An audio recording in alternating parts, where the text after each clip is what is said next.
As people prepare for the holidays by focusing on Thanksgiving dinner, a Knoxville mother is focusing on those who serve our country. WBIR 10 News anchor Brandon Bates introduces us to a woman who dedicates her holiday season to members of the military.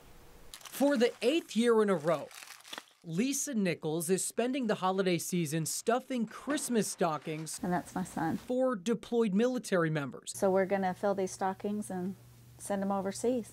It's now a tradition that all started when her own son was deployed. When I did this during my son's deployment, the chaos of trying to fill all of the stockings and knowing I was doing something for his battery helped take my mind off of the deployment. Lisa now runs Stockings From Us. It's a nonprofit fueled by donations by individuals and businesses. All of this stuff in here has been purchased with donations. And everyone stuffing the stockings is a volunteer, including her 91-year-old mother, who is a vital part of the operation. I like helping those young guys out there. The first year Lisa sent stockings, they totaled 120. Last year, they sent 810. They plan to send over 1,000 this year. Since they started, over 5,700 military members have received stockings to help them get through the holidays.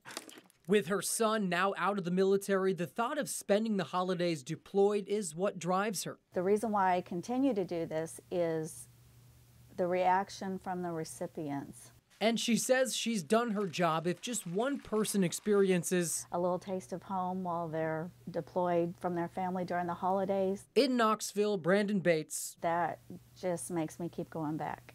WBIR 10 News. Nothing better than a little taste of home. With Thanksgiving around the corner,